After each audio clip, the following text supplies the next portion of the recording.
ಧರಣಿಯಲಿ ದಿವ್ಯ ಕಾಂತಿ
ಓಂ ಶಾಂತಿ.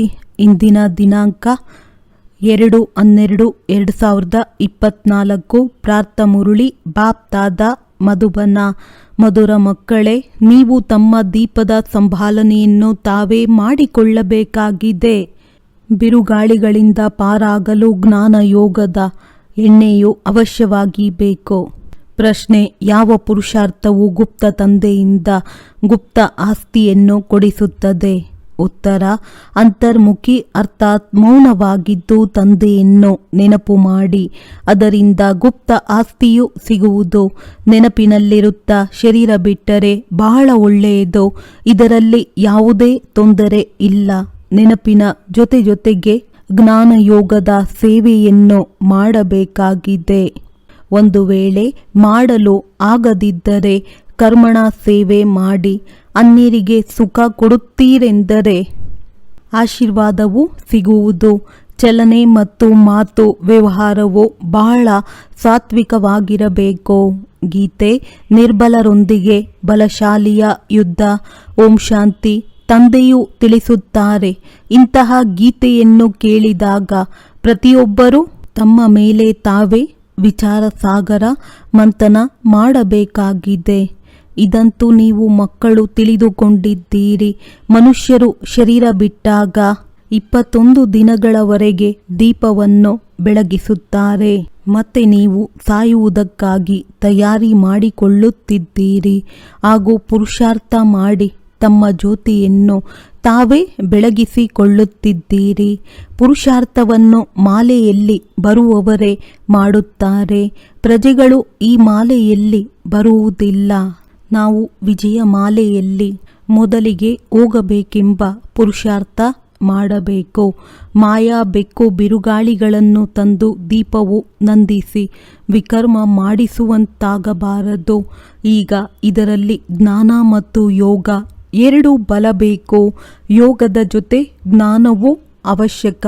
ಪ್ರತಿಯೊಬ್ಬರೂ ತಮ್ಮ ದೀಪದ ಸಂಭಾಲನೆ ಮಾಡಬೇಕಾಗಿದೆ. ಅಂತ್ಯದವರೆಗೆ ಪುರುಷಾರ್ಥವು ನಡೆಯಲೇಬೇಕಾಗಿದೆ. ಸ್ಪರ್ಧೆಯು ನಡೆಯುತ್ತದೆ ಎಂದರೆ ಎಲ್ಲಿಯೂ ಜ್ಯೋತಿಯು ಕಡಿಮೆಯಾಗದಿರಲಿ. ನಂದಿ ಹೋಗದಂತೆ ಬಹಳ ಸಂಭಾಲನೆ ಮಾಡಬೇಕು. ಆದ್ದರಿಂದ ಯೋಗ ಮತ್ತು ಜ್ಞಾನದ ಎಣ್ಣೆಯನ್ನು ಪ್ರತಿನಿತ್ಯವೂ ಹಾಕಬೇಕಾಗುತ್ತದೆ. ಯೋಗ ಬಲದ ಶಕ್ತಿ ಇಲ್ಲದಿದ್ದರೆ ನೀವು ಓಟವನ್ನು ಓಡಲು ಸಾಧ್ಯವಿಲ್ಲ. ಹಿಂದುಳಿಯುತ್ತೀರಿ. ಶಾಲೆಯಲ್ಲಿ ಸಬ್ಜೆಕ್ಟ್ಗಳಿರುತ್ತವೆ. ನಾವು ಸಬ್ಜೆಕ್ಟ್ಗಳಲ್ಲಿ ತೀಕ್ಷ್ಣವಾಗಿಲ್ಲ ಎಂದು ನೋಡುತ್ತಾರೆ. ಆಗ ಮುಂದೆ ಹೋಗುವ ಪ್ರಯತ್ನ ಪಡುತ್ತಾರೆ. ಇಲ್ಲಿಯೂ ಹಾಗೆಯೇ ಸ್ಥೂಲ ಸೇವೆಯ ಸಬ್ಜೆಕ್ಟ್ ಬಹಳ ಒಳ್ಳೆಯದಾಗಿದೆ. ಅನೇಕರ ಆಶೀರ್ವಾದವೂ ಸಿಗುತ್ತದೆ. ಕೆಲವು ಮಕ್ಕಳು ಜ್ಞಾನದ ಸರ್ವಿಸ್ ಮಾಡುತ್ತಾರೆ. ದಿನ ಪ್ರತಿದಿನ ಸರ್ವೀಸಿನ ವೃದ್ಧಿಯಾಗುತ್ತಾ ಹೋಗುತ್ತದೆ. ಒಬ್ಬ ಮಾಲೀಕನಿಗೆ 6-7 ಅಂಗಡಿಗಳಿರುತ್ತವೆ. ಎಲ್ಲವೂ ಒಂದೇ ರೀತಿ ನಡೆಯುವುದಿಲ್ಲ. ಕೆಲವು ಅಂಗಡಿಗಳಲ್ಲಿ ಕಡಿಮೆ ವ್ಯಾಪಾರ, ಇನ್ನು ಕೆಲವು ಅಂಗಡಿಗಳಲ್ಲಿ ಹೆಚ್ಚಿನ ವ್ಯಾಪಾರವಾಗುತ್ತದೆ. ನಿಮ್ಮದು ಸಹ ಒಂದು ದಿನ ಇಂತಹ ಸಮಯವೂ ಬರಲಿದೆ. ರಾತ್ರಿಯಲ್ಲಿಯೂ ಸಹ ಬಿಡುವು ಸಿಗುವುದಿಲ್ಲ. ಜ್ಞಾನ ಸಾಗರ ತಂದೆಯು ಬಂದಿದ್ದಾರೆ. ಅವಿನಾಶಿ ಜ್ಞಾನ ರತ್ನಗಳಿಂದ ಜೋಳಿಗೆಯನ್ನು ತುಂಬುತ್ತಾರೆಂದು ಕೊನೆಗೊಂದು ದಿನ ಎಲ್ಲರಿಗೂ ತಿಳಿಯುತ್ತದೆ. ಆಗ ಬಹಳ ಮಂದಿ ಮಕ್ಕಳು ಬರುತ್ತಾರೆ.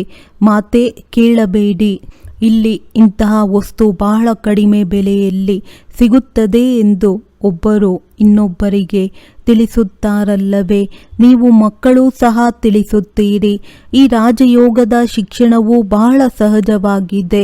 ಎಲ್ಲರಿಗೆ ಈ ಜ್ಞಾನ ರತ್ನಗಳ ಬಗ್ಗೆ ತಿಳಿಯುತ್ತಾ ಹೋದಂತೆ ಅನೇಕರು ಬರುತ್ತಿರುತ್ತಾರೆ. ನೀವು ಈ ಜ್ಞಾನ ಮತ್ತು ಯೋಗದ ಸೇವೆ ಮಾಡುತ್ತೀರಿ. ಯಾರು ಈ ಜ್ಞಾನ ಯೋಗದ ಸೇವೆಯನ್ನು ಮಾಡಲಾಗುವುದಿಲ್ಲವೋ ಅವರಿಗೆ ಕರ್ಮಣ ಸೇವೆಗೂ ಅಂಕಗಳಿವೆ. ಎಲ್ಲರ ಆಶೀರ್ವಾದವೂ ಸಿಗುತ್ತದೆ. ಒಬ್ಬರು ಇನ್ನೊಬ್ಬರಿಗೆ ಸುಖ ಕೊಡಲಾಗುತ್ತದೆ. ಇದಂತೂ ಬಹಳ ಸಸ್ತ ಗಣಿಯಾಗಿದೆ. ಇದು ಅವಿನಾಶಿ ಜ್ಞಾನ ರತ್ನಗಳ ಗಣಿಯಾಗಿದೆ. ಅಷ್ಟರತ್ನಗಳ ಮಾಲೆಯಲ್ಲಿ ಮಾಡುತ್ತಾರಲ್ಲವೇ, ಅದನ್ನು ಪೂಜಿಸುತ್ತಾರೆ. ಆದರೆ ಇದು ಯಾರ ಮಾಲೆಯಾಗಿದೆ ಎಂದು ಯಾರಿಗೂ ತಿಳಿದಿಲ್ಲ. ನಾವೇ ಹೇಗೆ ಪೂಜ್ಯರಿಂದ ಪೂಜಾರಿಗಳಾಗುತ್ತೇವೆಂದು ನೀವು ತಿಳಿದುಕೊಂಡಿದ್ದೀರಿ. ಇದು ಬಹಳ ಅದ್ಭುತವಾದ ಜ್ಞಾನವಾಗಿದೆ. ಇದನ್ನು ಪ್ರಪಂಚದಲ್ಲಿ ಯಾರೂ ತಿಳಿದುಕೊಂಡಿಲ್ಲ. ಈಗ ನೀವು ಭಾಗ್ಯಶಾಲಿ. ನಕ್ಷತ್ರ ಮಕ್ಕಳಿಗೆ ನಿಶ್ಚಯವಿದೆ, ನಾವು ಸ್ವರ್ಗದ ಮಾಲೀಕರಾಗಿದ್ದೆವು, ಈಗ ನರಕದ ಮಾಲೀಕರಾಗಿ ಬಿಟ್ಟಿದ್ದೇವೆ. ಸ್ವರ್ಗದ ಮಾಲೀಕರಾಗಿದ್ದಾಗ ಪುನರ್ಜನ್ಮವನ್ನು ಅಲ್ಲಿಯೇ ತೆಗೆದುಕೊಳ್ಳುತ್ತೇವೆ. ಈಗ ಮತ್ತೆ ನಾವು ಸ್ವರ್ಗದ ಮಾಲೀಕರಾಗುತ್ತಿದ್ದೇವೆ. ನೀವು ಬ್ರಾಹ್ಮಣರಿಗೆ ಈ ಸಂಗಮ ಯುಗವು ತಿಳಿದಿದೆ. ಇನ್ನೊಂದು ಕಡೆ ಇಡೀ ಪ್ರಪಂಚವು ಕಲಿಯುಗದಲ್ಲಿದೆ. ಯುಗವಂತೂ ಬೇರೆ ಬೇರೆ ಎಲ್ಲವೇ. ಕಲಿಯುಗ, ಸಂಗಮ ಯುಗ. ಸತ್ಯಯುಗದಲ್ಲಿದ್ದಾಗ ಪುನರ್ಜನ್ಮವನ್ನು ಸತ್ಯಯುಗದಲ್ಲಿಯೇ ತೆಗೆದುಕೊಳ್ಳುತ್ತೀರಿ. ಈಗ ನೀವು ಸಂಗಮ ಯುಗದಲ್ಲಿದ್ದೀರಿ. ಈಗ ಯಾರಾದರೂ ಶರೀರ ಬಿಡುತ್ತಾರೆಂದರೆ ಸಂಸ್ಕಾರಗಳನುಸಾರ ಮತ್ತೆ ಇಲ್ಲಿಯೇ ಬಂದು ಜನ್ಮವನ್ನು ತೆಗೆದುಕೊಳ್ಳುತ್ತಾರೆ. ನೀವು ಸಂಗಮ ಯುಗದ ಬ್ರಾಹ್ಮಣರಾಗಿದ್ದೀರಿ, ಅವರು ಕಲಿಯುಗದ ಶೂದ್ರರಾಗುತ್ತಾರೆ. ಈ ಜ್ಞಾನವೂ ಸಹ ನಿಮಗೆ ಸಂಗಮ ಯುಗದಲ್ಲಿಯೇ ಸಿಗುತ್ತದೆ. ನೀವು ಬ್ರಹ್ಮ ಕುಮಾರ ಕುಮಾರಿಯರು, ಜ್ಞಾನ ಗಂಗೆಯರು ಪ್ರತ್ಯಕ್ಷ ರೂಪದಲ್ಲಿ ಈಗ ಸಂಗಮ ಯುಗದಲ್ಲಿದ್ದೀರಿ. ಈಗ ನೀವು ಸ್ಪರ್ಧೆ ಮಾಡಬೇಕಾಗಿದೆ, ಅಂಗಡಿಯನ್ನು ಸಂಭಾಲನೆ ಮಾಡಬೇಕಾಗಿದೆ. ಜ್ಞಾನ ಯೋಗದ ಧಾರಣೆ ಇಲ್ಲದಿದ್ದರೆ ಅಂಗಡಿಯನ್ನು ಸಂಭಾಲನೆ ಮಾಡಲು ಆಗುವುದಿಲ್ಲ. ಸೇವೆಯ ಪ್ರತಿಫಲವನ್ನಂತೂ ತಂದೆಯು ಕೊಡುತ್ತಾರೆ. ಯಜ್ಞವನ್ನು ರಚಿಸಿದಾಗ ಭಿನ್ನ ಭಿನ್ನ ಪ್ರಕಾರದ ಬ್ರಾಹ್ಮಣರು ಬರುತ್ತಾರೆ. ಮತ್ತೆ ಅವರಲ್ಲಿ ಕೆಲವರಿಗೆ ಹೆಚ್ಚು, ಕೆಲವರಿಗೆ ಕಡಿಮೆ ದಕ್ಷಿಣೆಯೂ ಸಿಗುತ್ತದೆ. ಈಗ ಪರಂಪಿತ ಪರಮಾತ್ಮನು ಈ ಜ್ಞಾನ ಯಜ್ಞವನ್ನು ರಚಿಸಿದ್ದಾರೆ. ನಾವು ಬ್ರಾಹ್ಮಣರಾಗಿದ್ದೇವೆ. ಮನುಷ್ಯರನ್ನು ದೇವತೆಗಳನ್ನಾಗಿ ಮಾಡುವುದೇ ನಮ್ಮ ವ್ಯವಹಾರವಾಗಿದೆ. ನಾವು ಈ ಯಜ್ಞದಿಂದ ಮನುಷ್ಯರಿಂದ ದೇವತೆಗಳಾಗುತ್ತಿದ್ದೇವೆ ಎಂದು ಹೇಳುವಂತಹ ಯಜ್ಞವು ಮತ್ಯಾವುದೂ ಇರುವುದಿಲ್ಲ. ಇದಕ್ಕೆ ರುದ್ರ ಜ್ಞಾನ ಯಜ್ಞ ಅಥವಾ ಪಾಠಶಾಲೆ ಎಂದು ಕರೆಯಲಾಗುತ್ತದೆ. ಜ್ಞಾನ ಮತ್ತು ಯೋಗದಿಂದ ಪ್ರತಿಯೊಬ್ಬ ಮಗುವು ದೇವಿ ದೇವತಾ ಪದವಿಯನ್ನು ಪಡೆಯಬಹುದಾಗಿದೆ. ನೀವು ಪರಮಧಾಮದಿಂದ ತಂದೆಯ ಜೊತೆ ಬಂದಿದ್ದೀರೆಂದು ತಂದೆಯು ಸಲಹೆ ಕೊಡುತ್ತಾರೆ. ನೀವು ಹೇಳುತ್ತೀರಿ, ನಾವು ಪರಮಧಾಮ ನಿವಾಸಿಗಳಾಗಿದ್ದೇವೆ. ಈ ಸಮಯದಲ್ಲಿ ತಂದೆಯ ಮತದಿಂದ ನಾವು ಸ್ವರ್ಗದ ಸ್ಥಾಪನೆ ಮಾಡುತ್ತಿದ್ದೇವೆ. ಯಾರು ಸ್ಥಾಪನೆ ಮಾಡುವರೋ ಅವರೇ ಮಾಲೀಕರಾಗುತ್ತಾರೆ. ನೀವು ತಿಳಿದುಕೊಂಡಿದ್ದೀರಿ, ಈ ಪ್ರಪಂಚದಲ್ಲಿ ನಾವು ಬಹಳ ಭಾಗ್ಯಶಾಲಿಗಳಾಗಿದ್ದೇವೆ. ಜ್ಞಾನ ಸೂರ್ಯ, ಜ್ಞಾನ ಚಂದ್ರಮ ಮತ್ತು ನಾವು ಜ್ಞಾನ ನಕ್ಷತ್ರಗಳಾಗಿದ್ದೇವೆ. ಹೀಗೆ ಮಾಡುವವರು ಜ್ಞಾನ ಸಾಗರನಾಗಿದ್ದಾರೆ. ಆ ಸೂರ್ಯ ಚಂದ್ರ ನಕ್ಷತ್ರಗಳು ಸ್ಥೂಲದಲ್ಲಿವೆ, ಅದರ ಜೊತೆ ನಮ್ಮ ಹೋಲಿಕೆ ಇದೆ ಅಂದಾಗ ನಾವು ಜ್ಞಾನ ಸೂರ್ಯ, ಜ್ಞಾನ ಚಂದ್ರಮ ಮತ್ತು ಜ್ಞಾನ ನಕ್ಷತ್ರಗಳಾಗಿದ್ದೇವೆ. ಈ ರೀತಿ ಮಾಡುವವರು ತಂದೆಯಾಗಿದ್ದಾರೆ. ನಮ್ಮನ್ನು ಈ ರೀತಿ ಮಾಡುವವರು ಜ್ಞಾನ ಸಾಗರನಾಗಿದ್ದಾರೆ. ಹೆಸರಂತೂ ಬರುತ್ತದೆ ಎಲ್ಲವೇ. ಜ್ಞಾನ ಸೂರ್ಯ ಅಥವಾ ಜ್ಞಾನ ಸಾಗರನಿಗೆ ನಾವು ಮಕ್ಕಳಾಗಿದ್ದೇವೆ. ಅವರು ಇಲ್ಲಿನ ನಿವಾಸಿಯಲ್ಲ. ತಂದೆಯು ತಿಳಿಸುತ್ತಾರೆ, ನಾನು ನಿಮ್ಮನ್ನು ತನ್ನ ಸಮಾನ ಮಾಡಿಕೊಳ್ಳಲು ಬರುತ್ತೇನೆ. ಜ್ಞಾನ ಸೂರ್ಯ, ಜ್ಞಾನ ನಕ್ಷತ್ರಗಳು ಇಲ್ಲಿಯೇ ಆಗಬೇಕಾಗಿದೆ. ನಿಮಗೆ ತಿಳಿದಿದೆ, ನಾವು ಅವಶ್ಯವಾಗಿ ಭವಿಷ್ಯದಲ್ಲಿ ಇಲ್ಲಿಯೇ ಸ್ವರ್ಗದ ಮಾಲೀಕರಾಗುತ್ತೇವೆ. ಎಲ್ಲವೂ ಪುರುಷಾರ್ಥದ ಮೇಲೆ ಆಧಾರಿತವಾಗಿದೆ. ನಾವು ಮಾಯೆಯ ಮೇಲೆ ಜಯ ಗಳಿಸುವ ಯೋಧರಾಗಿದ್ದೇವೆ. ಆ ಋಷಿಮುನಿಗಳಂತೂ ಮನಸ್ಸನ್ನು ವಶಪಡಿಸಿಕೊಳ್ಳಲು ಎಷ್ಟೊಂದು ಹಠಯೋಗವನ್ನು ಮಾಡುತ್ತಾರೆ. ನೀವಂತೂ ಹಠಯೋಗ ಇತ್ಯಾದಿಗಳನ್ನು ಮಾಡಲು ಸಾಧ್ಯವಿಲ್ಲ. ತಂದೆಯು ತಿಳಿಸುತ್ತಾರೆ, ನೀವು ಏನೂ ಕಷ್ಟಪಡಬೇಕಾಗಿಲ್ಲ, ಕೇವಲ ಇಷ್ಟನ್ನೇ ತಿಳಿಸುತ್ತೇನೆ. ನೀವು ನನ್ನ ಬಳಿ ಬರಬೇಕಾಗಿದೆ. ಆದ್ದರಿಂದ ನನ್ನನ್ನು ನೆನಪು ಮಾಡಿ. ನಾನು ನೀವು ಮಕ್ಕಳನ್ನು ಕರೆದುಕೊಂಡು ಹೋಗಲು ಬಂದಿದ್ದೇನೆ. ಈ ಮಾತನ್ನು ಮತ್ಯಾವುದೇ ಮನುಷ್ಯರು ಹೇಳಲು ಸಾಧ್ಯವಿಲ್ಲ. ಬಲೆ ತಮ್ಮನ್ನು ಈಶ್ವರನೆಂದು ಹೇಳಿಕೊಳ್ಳಬಹುದು, ಆದರೆ ತಮ್ಮನ್ನು ಮಾರ್ಗದರ್ಶಕನೆಂದು ಹೇಳಿಕೊಳ್ಳಲು ಸಾಧ್ಯವಿಲ್ಲ. ತಂದೆಯು ತಿಳಿಸುತ್ತಾರೆ, ನಾನು ಮುಖ್ಯ ಮಾರ್ಗದರ್ಶಕ ಕಾಲನಾಗಿದ್ದೇನೆ. ಒಂದು ಸತ್ಯವಾನ್ ಸಾವಿತ್ರಿಯ ಕಥೆಯೂ ಇದೆಯಲ್ಲವೇ? ಅವರಿಗೆ ದೈಹಿಕ ಪ್ರೀತಿ ಇರುವ ಕಾರಣ ದುಃಖವಾಗುತ್ತಿತ್ತು. ನೀವಂತೂ ಖುಷಿಯಾಗುತ್ತೀರಿ. ನಾನು ನೀವು ಆತ್ಮರನ್ನು ತೆಗೆದುಕೊಂಡು ಹೋಗುತ್ತೇನೆ. ನೀವೆಂದೂ ದುಃಖಿಯಾಗುವುದಿಲ್ಲ, ಏಕೆಂದರೆ ನಿಮ್ಮ ತಂದೆಯು ಮಧುರ ಮನೆಗೆ ಕರೆದುಕೊಂಡು ಹೋಗಲು ಬಂದಿದ್ದಾರೆಂದು ನಿಮಗೆ ತಿಳಿದಿದೆ. ಆ ಮಧುರ ಮನೆಗೆ ಮುಕ್ತಿಧಾಮ, ನಿರ್ವಾಣಧಾಮ ಎಂದು ಕರೆಯಲಾಗುತ್ತದೆ. ತಂದೆಯು ತಿಳಿಸುತ್ತಾರೆ, ನಾನು ಎಲ್ಲರ ಕಾಲನಾಗಿದ್ದೇನೆ. ಅವರು ಒಂದು ಆತ್ಮವನ್ನು ಕರೆದುಕೊಂಡು ಹೋಗುತ್ತಾರೆ, ಆದರೆ ನಾನು ಎಷ್ಟು ದೊಡ್ಡ ಕಾಲನಾಗಿದ್ದೇನೆ. 5000 ವರ್ಷಗಳ ಹಿಂದೆಯೂ ಸಹ ನಾನು ಮಾರ್ಗದರ್ಶಕನಾಗಿ ಎಲ್ಲರನ್ನೂ ಕರೆದುಕೊಂಡು ಹೋಗಿದ್ದೆನು. ಪ್ರಿಯತಮನು ಪ್ರಿಯತಮೆಯರನ್ನು ಹಿಂತಿರುಗಿ ಕರೆದುಕೊಂಡು ಹೋಗುತ್ತಾರೆಂದ ಮೇಲೆ ಅವರನ್ನು ನೆನಪು ಮಾಡಬೇಕಾಗಿದೆ. ನೀವು ತಿಳಿದುಕೊಂಡಿದ್ದೀರಿ. ಈಗ ನಾವು ಓದುತ್ತಿದ್ದೇವೆ, ಮತ್ತೆ ಇಲ್ಲಿಯೇ ಬರುತ್ತೇವೆ. ಮೊದಲು ಮಧುರ ಮನೆಗೆ ಹೋಗಿ ನಂತರ ಕೆಳಗೆ ಬರುತ್ತೇವೆ. ನೀವು ಮಕ್ಕಳು ಸ್ವರ್ಗದ ನಕ್ಷತ್ರಗಳಾಗಿದ್ದೀರಿ, ಮೊದಲು ನರಕದ ನಕ್ಷತ್ರಗಳಾಗಿದ್ದೀರಿ. ನಂಬರ್ ವಾರ್ ಪುರುಷಾರ್ಥದನುಸಾರ ಭಾಗ್ಯದ ನಕ್ಷತ್ರಗಳಾಗಿದ್ದೀರಿ. ನಿಮಗೆ ತಂದೆಯ ಆಸ್ತಿಯೂ ಸಿಗುತ್ತದೆ. ಈ ಗಣಿಯು ಬಹಳ ಶಕ್ತಿಶಾಲಿಯಾಗಿದೆ ಮತ್ತು ಇದು ಒಮ್ಮೆ ಮಾತ್ರವೇ ಸಿಗುತ್ತದೆ. ಆ ಗಣಿಗಳಂತೂ ಬಹಳಷ್ಟು ಬರುತ್ತಿರುತ್ತವೆ. ಈ ಅವಿನಾಶಿ ಜ್ಞಾನ ರತ್ನಗಳ ಗಣಿಯು ಒಂದೇ ಬಾರಿ ಸಿಗುತ್ತದೆ. ಆ ಗ್ರಂಥಗಳು ಬಹಳಷ್ಟಿವೆ, ಆದರೆ ಅವುಗಳಿಗೆ ರತ್ನಗಳೆಂದು ಹೇಳುವುದಿಲ್ಲ. ತಂದೆಗೆ ಜ್ಞಾನ ಸಾಗರನೆಂದು ಹೇಳಲಾಗುತ್ತದೆ. ಅವಿನಾಶಿ ಜ್ಞಾನ ರತ್ನಗಳ ನಿರಾಕಾರಿ ಗಣಿಯಾಗಿದ್ದಾರೆ. ಈ ರತ್ನಗಳಿಂದ ನಮ್ಮ ಜೋಳಿಗೆಯನ್ನು ತುಂಬುತ್ತಾರೆ. ಅಂದಾಗ ನೀವು ಮಕ್ಕಳಿಗೆ ಖುಷಿಯಾಗಬೇಕು. ಪ್ರತಿಯೊಬ್ಬರಿಗೆ ನಶೆಯೂ ಇರಬೇಕು. ಅಂಗಡಿಯಲ್ಲಿ ಹೆಚ್ಚಿನ ವ್ಯಾಪಾರವಾಗುತ್ತಿದ್ದರೆ ಅದು ಬಹಳ ಪ್ರಸಿದ್ಧವೂ ಆಗುತ್ತದೆ. ಇಲ್ಲಿ ಪ್ರಜೆಗಳನ್ನು ಮಾಡುತ್ತಿದ್ದೀರಿ ಮತ್ತು ವಾರಸುದಾರರನ್ನು ತಯಾರು ಮಾಡುತ್ತಿದ್ದೀರಿ. ಇಲ್ಲಿಂದ ಜ್ಞಾನ ರತ್ನಗಳ ಜೋಳಿಗೆಯನ್ನು ತುಂಬಿಕೊಂಡು ಹೋಗಿ ಮತ್ತೆ ದಾನ ಮಾಡಬೇಕಾಗಿದೆ. ಪರಮಪಿತ ಪರಮಾತ್ಮನೇ ಜ್ಞಾನ ಸಾಗರನಾಗಿದ್ದಾರೆ.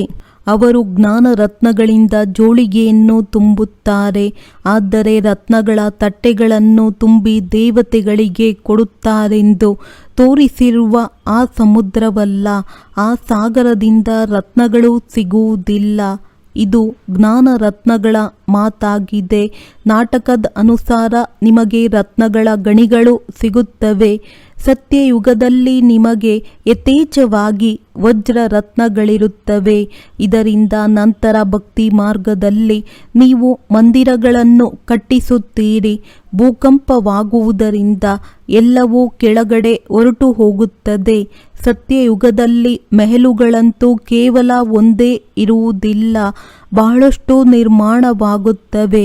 ಇಲ್ಲಿಯೂ ಸಹ ರಾಜರ ಪೈಪೋಟಿಯು ಬಹಳಷ್ಟಿದೆ. ನೀವು ಮಕ್ಕಳು ತಿಳಿದುಕೊಂಡಿದ್ದೀರಿ. ಕಲ್ಪದ ಹಿಂದೆ ಹೇಗೆ ಮನೆಗಳನ್ನು ಕಟ್ಟಿಸಿದ್ದೀರೋ ಅದೇ ರೀತಿ ಈಗಲೂ ಕಟ್ಟಿಸುತ್ತೀರಿ. ಸತ್ಯಯುಗದಲ್ಲಂತೂ ಬಹಳ ಸಹಜವಾಗಿ ಮನೆಗಳು ನಿರ್ಮಾಣವಾಗುತ್ತದೆ. ವಿಜ್ಞಾನವು ಬಹಳಷ್ಟು ಕೆಲಸಕ್ಕೆ ಬರುತ್ತದೆ, ಆದರೆ ಅಲ್ಲಿ ವಿಜ್ಞಾನವೆಂಬ ಅಕ್ಷರವಿರುವುದಿಲ್ಲ.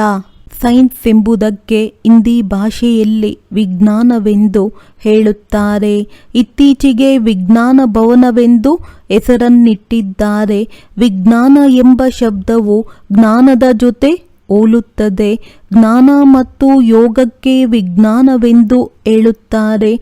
ಜ್ಞಾನದಿಂದ ರತ್ನಗಳು ಸಿಗುತ್ತದೆ. ಯೋಗದಿಂದ ನಾವು ಸದಾ ಆರೋಗ್ಯವಂತರಾಗುತ್ತೇವೆ. ಇದು ಜ್ಞಾನ ಮತ್ತು ಯೋಗದ ನಾಲೆಡ್ಜ್ ಆಗಿದೆ. ಇದರಿಂದ ವೈಕುಂಠದ ದೊಡ್ಡ ದೊಡ್ಡ ಭವನಗಳಾಗುತ್ತವೆ. ನಾವೀಗ ಪೂರ್ಣ ಜ್ಞಾನವನ್ನು ಅರಿತುಕೊಂಡಿದ್ದೇವೆ. ನಾವು ಭಾರತವನ್ನು ಸ್ವರ್ಗವನ್ನಾಗಿ ಮಾಡುತ್ತಿದ್ದೇವೆ ಎಂಬುದನ್ನು ನೀವು ತಿಳಿದುಕೊಂಡಿದ್ದೀರಿ. ನಿಮಗೆ ಈ ದೇಹದೊಂದಿಗೆ ಯಾವುದೇ ಮಮತ್ವವಿಲ್ಲ. ನಾವಾತ್ಮಗಳು ಈ ಶರೀರವನ್ನು ಬಿಟ್ಟು ಸ್ವರ್ಗದಲ್ಲಿ ಹೋಗಿ ಹೊಸ ಶರೀರವನ್ನು ತೆಗೆದುಕೊಳ್ಳುತ್ತೇವೆ. ಈ ಹಳೆಯ ಶರೀರವನ್ನು ಬಿಟ್ಟು ಹೊಸದನ್ನು ತೆಗೆದುಕೊಳ್ಳುತ್ತೇವೆಂದು ಸತ್ಯಯುಗದಲ್ಲಿಯೂ ತಿಳಿದುಕೊಳ್ಳುತ್ತಾರೆ. ಅಲ್ಲಿ ಯಾವುದೇ ದುಃಖ ಅಥವಾ ಶೋಕವಿರುವುದಿಲ್ಲ. ಹೊಸ ಶರೀರವನ್ನು ತೆಗೆದುಕೊಳ್ಳುವುದು ಒಳ್ಳೆಯದೇ ಆಗಿದೆ. ಕಲ್ಪದ ಹಿಂದೆ ಏನಾಗಿದ್ದೇವೋ ಅದೇ ರೀತಿ ಪುನಃ ತಂದೆಯು ನಮ್ಮನ್ನು ಮಾಡುತ್ತಿದ್ದಾರೆ. ನಾವು ಮನುಷ್ಯರಿಂದ ದೇವತೆಗಳಾಗುತ್ತಿದ್ದೇವೆ. ಅವಶ್ಯವಾಗಿ ಕಲ್ಪದ ಮೊದಲು ಸಹ ಅನೇಕ ಧರ್ಮಗಳಿತ್ತು. ಗೀತೆಯಲ್ಲಿ ಇದ್ಯಾವುದೂ ಇಲ್ಲ. ಬ್ರಹ್ಮರವರ ಮೂಲಕ ಆದಿ ಸನಾತನ ದೇವಿ ದೇವತಾ ಧರ್ಮದ ಸ್ಥಾಪನೆಯಾಗುತ್ತದೆ ಎಂದು ಗಾಯನವಿದೆ. ಅನೇಕ ಧರ್ಮಗಳ ವಿನಾಶವು ಹೇಗಾಗುತ್ತದೆ ಎಂಬುದನ್ನು ನೀವು ತಿಳಿಸುತ್ತೀರಿ. ಈಗ ಸ್ಥಾಪನೆಯಾಗುತ್ತಿದೆ. ಯಾವಾಗ ದೇವಿ ದೇವತಾ ಧರ್ಮದ ಪ್ರಾಯಲೋಪವಾಗಿತ್ತೋ ಆಗಲೇ ತಂದೆಯು ಬಂದಿದ್ದರು. ಅಂದ ಮೇಲೆ ಪರಂಪರೆಯಿಂದ ಹೇಗೆ ನಡೆದಿರುತ್ತದೆ? ಇವು ಬಹಳ ಸಹಜ ಮಾತುಗಳಾಗಿವೆ. ಮತ್ತು ಯಾವುದರ ವಿನಾಶವಾಯಿತೋ? ಅನೇಕ ಧರ್ಮಗಳ ವಿನಾಶ. ಮತ್ತು ಈಗ ಅನೇಕ ಧರ್ಮಗಳಿದೆ ಎಲ್ಲವೇ. ಈಗ ಸಮಯವು ಅಂತ್ಯವಾಗಿದೆ. ಆದ್ದರಿಂದ ಇಡೀ ಜ್ಞಾನವು ಬುದ್ಧಿಯಲ್ಲಿರಬೇಕು. ಎಲ್ಲವನ್ನು ಶಿವ ತಂದೆಯೇ ತಿಳಿಸುತ್ತಾರೆಂದಲ್ಲ. ಇದರಲ್ಲಿ ಬ್ರಹ್ಮನದ್ದು ಪಾತ್ರವಿದೆ. ಕೃಷ್ಣನ ಮತವೆಂದು ಹೇಳುವುದಿಲ್ಲ.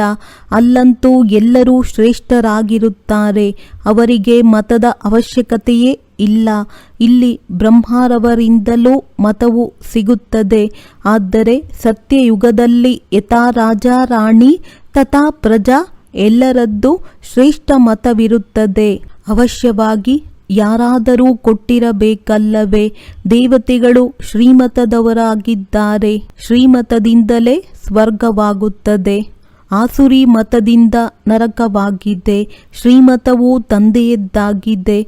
ಇವೆಲ್ಲ ಮಾತುಗಳು ಸಹಜವಾಗಿ ತಿಳಿದುಕೊಳ್ಳುವಂತವಾಗಿವೆ. ಇವೆಲ್ಲವೂ ಶಿವತಂದೆಯ ಅಂಗಡಿಗಳಾಗಿವೆ. ನಡೆಸುವವರು ನಾವು ಮಕ್ಕಳಾಗಿದ್ದೇವೆ. ಅಂಗಡಿಯನ್ನು ಯಾರು ನಡೆಸುವರೋ ಅವರ ಹೆಸರು ಪ್ರಸಿದ್ಧವಾಗುತ್ತದೆ. ಆ ವ್ಯಾಪಾರದಲ್ಲಿ ನಡೆಯುವ ಹಾಗೆ ಚಾಚು ತಪ್ಪದೆ ಇಲ್ಲಿಯೂ ನಡೆಯುತ್ತದೆ. ಆದರೆ ಈ ವ್ಯಾಪಾರವನ್ನು ಕೆಲವರೇ ವಿರಳ ಮಾಡುವರು.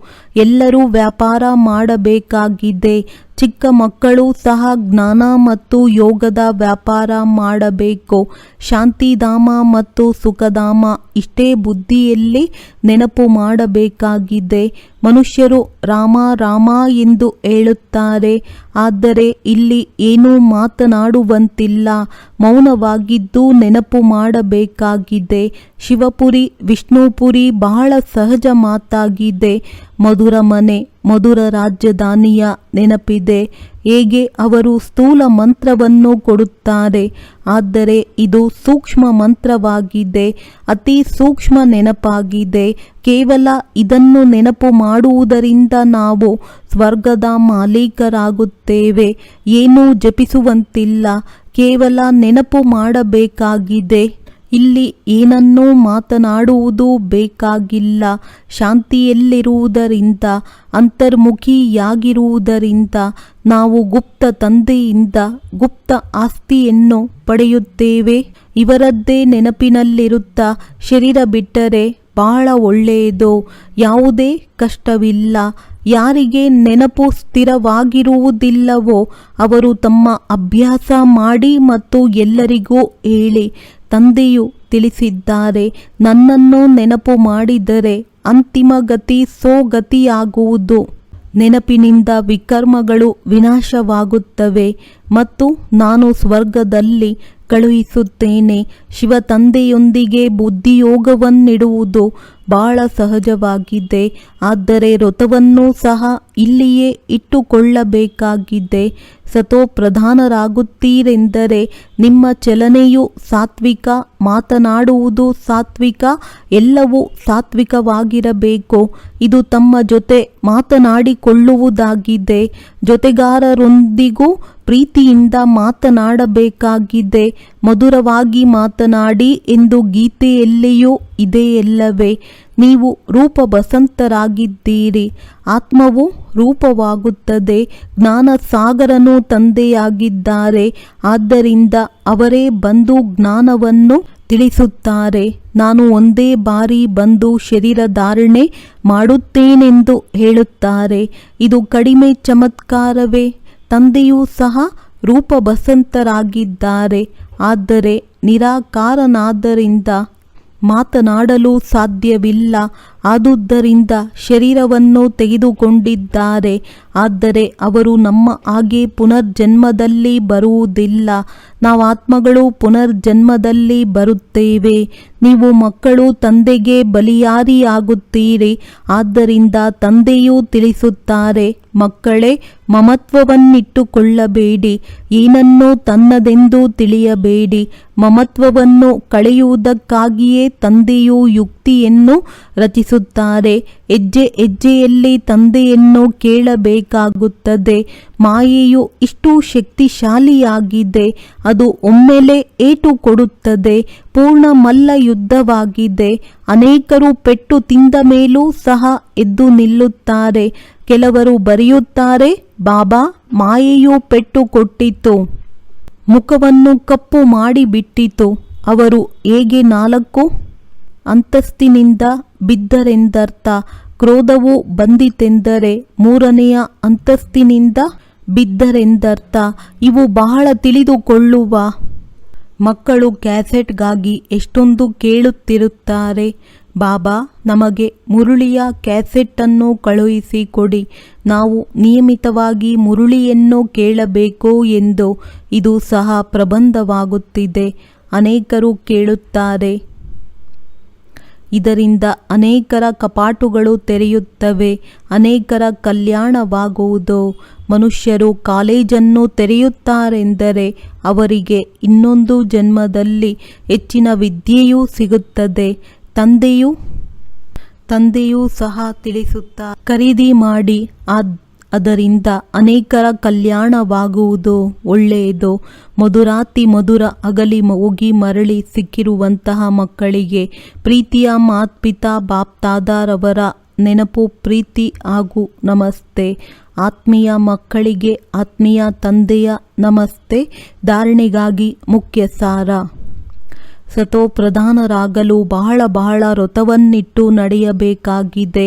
ತಮ್ಮ ಆಹಾರ, ಪಾನೀಯ, ಮಾತು, ನಡವಳಿಕೆ ಎಲ್ಲವೂ ಸಾತ್ವಿಕವಾಗಿಟ್ಟುಕೊಳ್ಳಬೇಕು.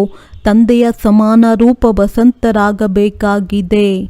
ಅವಿನಾಶಿ ಜ್ಞಾನ ರತ್ನಗಳ ನಿರಾಕಾರಿಗಣಿಯಿಂದ ತಮ್ಮ ಜೋಳಿಗೆಯನ್ನು ತುಂಬಿಸಿಕೊಂಡು ಅಪಾರ ಖುಷಿ ಇರಬೇಕು ಮತ್ತು ಅನೇಕರಿಗೆ ಈ ಜ್ಞಾನ ರತ್ನಗಳ ದಾನ ಮಾಡಬೇಕು.